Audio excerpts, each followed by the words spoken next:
കൃപാസന അൾത്താരയിൽ ജീവനോടെ പ്രത്യക്ഷപ്പെട്ട പരിശുദ്ധ അമ്മയുടെ പ്രത്യക്ഷീകരണത്തിൻ്റെ സാക്ഷിയായി നിൽക്കാൻ എനിക്കും എൻ്റെ മോൾക്കും അവസരം തന്ന ഈശോയ്ക്കും പരിശുദ്ധ അമ്മയ്ക്കും ആദ്യം ഞാൻ 1000 നന്ദി അർപ്പിക്കുന്നു. ഞാൻ കൃപാസനത്തിൽ 2016 മുതൽ ഞാൻ കൃപാസനത്തിൽ വരുന്നയാളാണ്. എൻ്റെ പേര് പ്രമീള. ഇടുക്കിയിൽ രാജാക്കാട് എന്നാണ് ഞങ്ങൾ വരുന്നത്. ഇതെൻ്റെ മകൾ സേതുലക്ഷ്മി.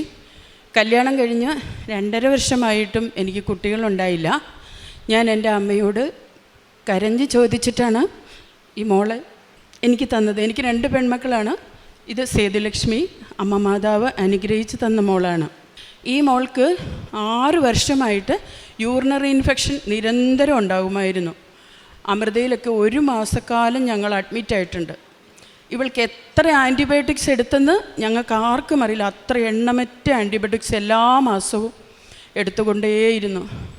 ഞാൻ 2023 അമ്മയ്ക്ക് ഉടമ്പടി എടുത്തു, പ്രാർത്ഥിച്ചു. അതിനുശേഷം അങ്ങനെ അഡ്മിറ്റ് ആകുന്നില്ലെങ്കിലും മോൾക്ക് കൂടെ യൂറിനറി ഇൻഫെക്ഷൻ ഉണ്ടായി. അതിനിടയ്ക്ക് മോൾ കല്യാണം കഴിഞ്ഞു.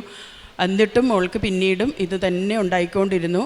ഈ കഴിഞ്ഞ ഓഗസ്റ്റിൽ ആദ്യമായിട്ട് അമ്മയോട് ഞാൻ പറഞ്ഞു, മോളെ നമുക്ക് കൃപാസനത്തിൽ പോയി അമ്മയോടൊന്ന് പറഞ്ഞു നോക്കാം. ഇനി വേറെ ഒന്നും ചെയ്യാനില്ല, അമ്മയ്ക്ക് മാത്രം നിന്നെ രക്ഷിക്കാൻ പറ്റുള്ളൂ. അപ്പം മോൾ ദുബായിലാണ്. അപ്പം മോൾ അവിടെ നിന്ന് ഈ കഴിഞ്ഞ സെപ്റ്റംബറിൽ ഇവിടെ വന്ന് ഉടമ്പടി എടുത്തു. ഉടമ്പടി എടുത്തതിന് ശേഷം എൻ്റെ മോൾക്ക് ഒരിക്കലും യൂറിനറി ഇൻഫെക്ഷൻ ഉണ്ടായിട്ടില്ല. എൻ്റെ അമ്മയോട് ഈ ജന്മം മുഴുവനും ഞാനും എൻ്റെ മോളും കടപ്പെട്ടിരിക്കുന്നു. പിന്നീട് മോള് ഇപ്പം സാക്ഷ്യം പറയാൻ വേണ്ടി തന്നെ വന്നതാണ്. അതിനു മുമ്പ് മോൾക്ക് ബ്രസ്റ്റിൽ 2 തടിപ്പുകൾ കാണാൻ ഇടയായി. അപ്പോഴും ഞങ്ങൾ പ്രാർത്ഥിക്കുന്നുണ്ട്, ഉടമ്പടിയിലെല്ലാം ചെയ്യുന്നുണ്ട്. എന്നാലും ഞാൻ സാരമില്ല മോളെ, അത് അമ്മ നോക്കിക്കോളും എന്ന് ഞാൻ പറഞ്ഞ് മോള് തൈലമൊക്കെ തൂക്കുന്നുണ്ട്. എന്നാലും സ്കാൻ ചെയ്തപ്പോൾ 2 തടിപ്പുകൾ കാണുന്നുണ്ട്. അപ്പോൾ ഡോക്ടർ പറഞ്ഞു കുഴപ്പമില്ലെന്നാണ് തോന്നുന്നത്, പക്ഷേ അത് നമുക്ക് ബയോപ്സിക്ക് അയക്കണമെന്ന് പറഞ്ഞു. അപ്പോൾ ശരിക്കും ബയോപ്സി എന്ന് പറഞ്ഞപ്പോൾ തന്നെ തകർന്നു പോയി ഞങ്ങൾ. ആ ഒരു സമയത്തെ പ്രാർത്ഥനയും ജീവിതവും ഒരാഴ്ചക്കാലം ഞങ്ങൾ അനുഭവിച്ചത്, ആ ഒരു സമയത്ത് ഞങ്ങളുടെ കുടുംബത്തിലുണ്ടായ ഒരു അനുഭവം, അത് ഞാൻ അതിൽ നിന്ന് ഇതുവരെ വിട്ടുമാറിയിട്ടില്ല. കാരണം ആ സമയം മുഴുവനും നമ്മൾ ദൈവത്തിലായിരിക്കും. നമ്മൾ ചുമ്മാ ഫോൺ കോളുകൾ, വീട്ടിലെ മറ്റു കാര്യങ്ങളിലെല്ലാം ഒരുപാട് ശ്രദ്ധിച്ചു പോകുന്നൊരു സമയം. പക്ഷേ ഈ ഒരു അനുഭവം ദൈവത്തിലേക്ക് പൂർണ്ണമായും അർപ്പിക്കാനുള്ള ഒരു അവസരമായി. അതുകൊണ്ട് എപ്പോഴും ദൈവത്തിൻ്റെ ഹിതം അന്വേഷിക്കും. ഞാനും ഒരുപാട് ആഗ്രഹങ്ങളും സ്വപ്നങ്ങളും ഒക്കെ പറഞ്ഞ് പ്രാർത്ഥിച്ചുകൊണ്ടിരുന്ന ആളാണ്. പക്ഷെ മോളുടെ ഈ ഒരു അനുഭവം, ബയോപ്സി റിസൾട്ട് യേശു അമ്മയും നെഗറ്റീവാക്കി തന്നു. അങ്ങനെയും എൻ്റെ കുടുംബത്തിലേക്കൊരു വലിയ അനുഗ്രഹവർഷം അമ്മ ഒഴുക്കി. അതിനുശേഷം ഞാൻ എപ്പോഴും, അല്ലെങ്കിൽ അതിനു മുമ്പ് തൊട്ടും ഞങ്ങൾ ജപമാല ചൊല്ലുമായിരുന്നു. ഇപ്പോൾ ഞാൻ ഒരിക്കൽ പോലും വചനം വായിക്കാതിരിക്കില്ല. രാവിലെ 5:30 എഴുന്നേറ്റ്, എത്ര ഉറക്കത്തിലായാലും ഞാൻ 5:30 എഴുന്നേറ്റ് പ്രത്യക്ഷീകരണം ചൊല്ലാൻ തുടങ്ങിയിട്ട് ഇപ്പോൾ ഇത് 7ാമത്തെ വർഷമാണ്. വൈകുന്നേരങ്ങളിലും സായാഹ്ന പ്രാർത്ഥനയും ചെയ്യും, ബൈബിളും വായിക്കും. എപ്പോഴും സമയങ്ങളിൽ മറ്റ് TV കാണുക അങ്ങനെയൊന്നും എനിക്കിപ്പോൾ പറ്റുന്നില്ല. ഞാൻ പൂർണ്ണമായി ഒരു ശകല സമയം കിട്ടിയാൽ ഞാൻ അപ്പോൾ തന്നെ ജപമാല കയ്യിലെടുക്കും. ഞാനൊരു ടീച്ചറാണ്. ഞാൻ ക്ലാസ് ടൈമിലാണെങ്കിൽ പോലും നോട്ട് കൊടുത്തിട്ട് എപ്പോഴും ക്ലാസ്സിലൂടെ ജപമാല ചൊല്ലുന്ന ഒരാളാണ്. പക്ഷേ ഉടമ്പടി അച്ഛൻ പറഞ്ഞിട്ടുണ്ട്, നമ്മൾ പ്രാർത്ഥിക്കാനുള്ളതല്ല ഉടമ്പടി, പ്രവർത്തിക്കാനുള്ളതാണെന്ന്. ഞാൻ ഫിസിക്കലി ഒരു കാര്യവും ചെയ്തിട്ടില്ല. കാരണം ഈ പ്രവൃത്തികളൊക്കെ ആരോർക്ക് എന്തെങ്കിലും ആവശ്യം വന്നാൽ പൈസ കൊടുക്കത്തേ ഉള്ളൂ. ഞാൻ അങ്ങനെ ഒന്നും പോയി ചെയ്തിട്ടില്ല. പക്ഷേ ഈ മോളുടെ ഈ വിഷയമാണ് എൻ്റെ ഈഗോ കളയാനിടയാക്കിയത്. ഞാൻ ഒരുപാട് കാര്യങ്ങൾ ചെയ്തിട്ടുണ്ട്. ഹോസ്പിറ്റലുകളിൽ പോയി എനിക്ക് എൻ്റെ ജീവിതം അമ്മയിലൂടെ, അമ്മയെപ്പോലെ എളിമപ്പെടുക, എനിക്ക് ആഗ്രഹങ്ങൾ, യേശുവിൻ്റെ ഇഷ്ടം എന്താണോ അങ്ങനെ ആയിത്തീരാൻ ഞാനിപ്പോൾ എന്നും പ്രയത്നിക്കുകയാണ്. ഞാൻ എൻ്റെ ആഗ്രഹങ്ങളൊന്നും ഇപ്പോൾ പറയാറില്ല. ഇഷ്ടം അനുസരിച്ച് ദൈവം ആക്കി തീരട്ടെ, ദൈവത്തിൻ്റെ ഇഷ്ടം എന്താണോ അത് നടക്കട്ടെ എന്ന് പറയാനുള്ളൊരു മാനസികാവസ്ഥ എനിക്ക് ഈ അടുത്ത കാലത്താണ് ഉണ്ടായത്. ഇനി എൻ്റെ മോളുടെ കയ്യിലേക്ക് ഞാൻ കൊടുക്കുകയാണ്. അമ്മയെ പ്രാർത്ഥിക്കാൻ തുടങ്ങിയതിന് ശേഷം അനുദിനം 1000 അനുഗ്രഹങ്ങളാണ് എനിക്ക് ലഭിച്ചുകൊണ്ടിരിക്കുന്നത്. എവിടെ പോയാലും എവിടെ ആയിരിക്കുമ്പോഴും അമ്മയെ പ്രാർത്ഥിക്കുന്നത് കൊണ്ട് എനിക്ക് ഓരോ കാര്യങ്ങൾ ചെയ്യാനും പ്രവർത്തിക്കാനും ഒക്കെ ഒരുപാട് ധൈര്യം കിട്ടാറുണ്ട്.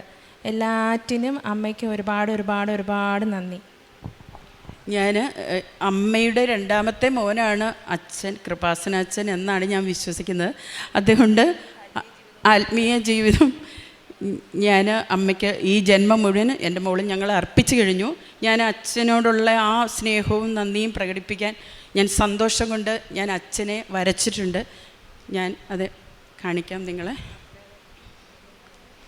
ഇതാണ് ഞാൻ അച്ഛനെ വരച്ചത്. എനിക്കിത് അച്ഛന് നേരിട്ട് കൊടുക്കണമെന്നുണ്ട്. അതുകൊണ്ട് ഞാൻ ഈ ചിത്രം ഇന്ന് തിരിച്ചു കൊണ്ടുപോവുകയാണ്. ഞാൻ വീണ്ടും വന്നോളാം. ഞാൻ കൂടെ ഇവിടെ വരുന്നതാണ്. ഇന്ന് മോള് കഴിഞ്ഞ ദിവസമാണ് ദുബായിൽ നിന്ന് വന്ന്, അതുകൊണ്ട് ഞങ്ങൾ വേഗം അങ്ങ് വന്നതാണ്. വ്യാഴാഴ്ചത്തെ കാര്യം മറന്നുപോയി. ഓക്കെ, നന്ദി, 1000 നന്ദി. അങ്ങയുടെ കർത്താവേ, അങ്ങയുടെ അനുഗ്രഹങ്ങൾ എത്ര വിപുലമാണ്. തൻ്റെ ഭക്തർക്ക് വേണ്ടി അവിടുന്ന് അവ ഒരുക്കി വച്ചിരിക്കുന്നു. അങ്ങയിൽ അഭയം തേടുന്നവർക്ക് അവ പരസ്യമായി നൽകുന്നു. സങ്കീർത്തനം 31:19 ദൈവത്തെ സ്നേഹിക്കുകയും അവനിൽ ആശ്രയിച്ച് ജീവിക്കുകയും ചെയ്യുന്നവർക്ക് ദൈവം അനുഗ്രഹങ്ങൾ ഒരുക്കി വച്ചിരിക്കുകയാണ്. ശരിയായ സമയത്ത് അത് വെളിപ്പെടുത്തുകയും നമ്മെ ഒരിക്കലും വേർപിരിയാത്ത ഒരു ദൈവമാണ് നമ്മുടെ കൂടെയുള്ളത്. തൻ്റെ ഭക്തർക്ക് വേണ്ടി ഒരുക്കി വെച്ച് കാത്തിരിക്കുന്ന ഒരു ദൈവമാണ് നമ്മുടെ കൂടെയുള്ളത്. അനുഗ്രഹങ്ങൾക്ക് തരുവാനായിട്ട് കാത്തുവന്നിരിക്കുന്ന ഒരു ദൈവം, നമ്മുടെ വിശ്വാസത്തിലും വിശ്വസ്തതയുടെയും പ്രതിഫലം നൽകുന്ന ദൈവം.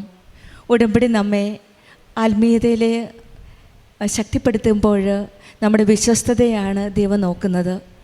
വിശ്വാസത്തോടെ കാത്തിരിക്കാൻ, ദൈവത്തിൻ്റെ സമയത്തിന് അനുഗ്രഹം പ്രാപിക്കാനായിട്ട് പരിശുദ്ധ അമ്മയാണ് നമ്മെ ഓരോരുത്തരെ സഹായിക്കുന്നത്. പരിശുദ്ധ അമ്മ, കൃപാസനം അമ്മയുടെ ഇടപെടലിലൂടെ നമ്മെ ഓരോരുത്തരെയും ദൈവത്തിൻ്റെ സംഭരിച്ചു വച്ചിരിക്കുന്ന ആ അനുഗ്രഹങ്ങൾ അനുഭവിക്കാനായിട്ട് കൃപാസനം അമ്മയാണ് നമ്മെ കൈപിടിച്ച് മുന്നോട്ട് നയിക്കുന്നത്. നമ്മുടെ ജീവിതത്തിൽ ഉടമ്പടിയിൽ ദൈവത്തിൻ്റെ കൂടുതൽ അനുഗ്രഹങ്ങൾ അനുഭവിക്കാൻ സാധിക്കട്ടെ എന്ന് നമുക്ക് പ്രാർത്ഥിക്കാം. പ്രമീള എന്ന സഹോദരിയുടെ സാക്ഷ്യത്തിൽ നിന്നും ദൈവത്തിൻ്റെ അനുഗ്രഹങ്ങൾ അനുഭവിച്ചറിഞ്ഞ ഒരു വലിയ സാക്ഷ്യമാണ് നാം ഇപ്പോൾ കേട്ടത്. നമ്മുടെ ജീവിതത്തിൽ ഉടമ്പടിയിലൂടെ ദൈവം സംഭരിച്ചു വച്ചിരിക്കുന്ന അനുഗ്രഹങ്ങൾക്കായി വിശ്വാസത്തോടെ കാത്തിരിക്കാം. പരിശുദ്ധ അമ്മ ജീവനോടെ പ്രത്യക്ഷപ്പെട്ട ഈ ആലയത്തിൽ അമ്മയാണ് നമ്മളെ കരം പിടിച്ച് മുന്നോട്ട് നയിക്കുന്നത്. ആ അമ്മയുടെ കരങ്ങളിലേക്ക് നമ്മുടെ ഓരോ കാര്യങ്ങളും വിട്ടുകൊടുക്കാം. ഈ സഹോദരി പ്രമീള പറഞ്ഞതുപോലെ ഉടമ്പടി ചൊല്ലാനല്ല, ചെയ്യാനാണ്. ഈശോ നമ്മളെ ഓരോരുത്തരെയും വിളിക്കുന്നത് കൂടുതൽ നമ്മൾക്ക് ലഭിച്ച അനുഗ്രഹങ്ങൾക്ക് മറ്റുള്ളവരോട് ഷെയർ ചെയ്യാനും, മറ്റുള്ളവരെ അറിയാത്തവരെ അറിയിക്കുവാനും, അറിഞ്ഞവരെ ആഴപ്പെടുത്തുവാനുമുള്ള ആ തീഷ്ണതയാണ് നമ്മുടെ വിശ്വസ്തത, നമ്മുടെ സ്നേഹം. ദൈവം തരുന്ന ഓരോ അനുഗ്രഹങ്ങൾക്കും നമ്മൾ ദൈവത്തിന് കൊടുക്കുന്ന ഒരു സ്നേഹമാണ് നമ്മുടെ സാക്ഷ്യങ്ങൾ, നമ്മുടെ ഓരോ നന്ദി പറച്ചിലുകൾ, ഓരോ മറ്റുള്ളവരോട് ഷെയർ ചെയ്യുമ്പോൾ അത് ദൈവത്തിന് നമ്മൾ കൊടുക്കുന്ന ഒരു നന്ദിയാണ്. അത് നമ്മൾ മറക്കാതെ ഉടമ്പടി ചൊല്ലാൻ മാത്രമല്ല ചെയ്യാനുള്ളതാണ്. നമ്മൾ മറ്റുള്ളവരോട് കൂടുതൽ അടുക്കുവാനും അവരോട് കൂടുതൽ കരുണയോടെ അവരെ സഹായിക്കാനുമുള്ള ആ മനസ്സാന്നിധ്യം നമുക്കും ഉണ്ടാകട്ടെ എന്ന് നമുക്ക് പ്രാർത്ഥിക്കാം. അങ്ങയുടെ അനുഗ്രഹങ്ങൾ എത്ര വിപുലമാണ്. തൻ്റെ ഭക്തർക്ക് വേണ്ടി അവിടുന്ന് അവ ഒരുക്കി വച്ചിരിക്കുന്നു. അങ്ങിൽ അഭയം തേടുന്നവർക്ക് അവ പരസ്യമായി നൽകുന്നു. നമുക്കും ആ ഒരുക്കി വച്ചിരിക്കുന്ന അനുഗ്രഹങ്ങൾക്ക് വേണ്ടി കാത്തിരിക്കാം. പ്രമിളയ്ക്കും കുടുംബത്തിനും ലഭിച്ച എല്ലാ അനുഗ്രഹങ്ങൾക്കും നമുക്ക് കരങ്ങളടിച്ച് ദൈവത്തെ മഹത്വപ്പെടുത്താം. യേശുവേ നന്ദി, യേശുവേ സ്തുതി, ആവേ മരിയ. അത്യപൂർവ ദൈവാനുഭവങ്ങൾ ഇനി നിങ്ങൾക്കും സ്വന്തം. ഈ യൂട്യൂബ് ചാനൽ ഇതുവരെ സബ്സ്ക്രൈബ് ചെയ്തിട്ടില്ലെങ്കിൽ ഇപ്പോൾ തന്നെ സബ്സ്ക്രൈബ് ചെയ്യുക. ഈ വീഡിയോ ഇപ്പോൾ തന്നെ നിങ്ങളുടെ സുഹൃത്തുക്കൾക്ക് ഷെയർ ചെയ്തുകൊണ്ട് കർത്താവിൻ്റെ പ്രേക്ഷിതരാകുക.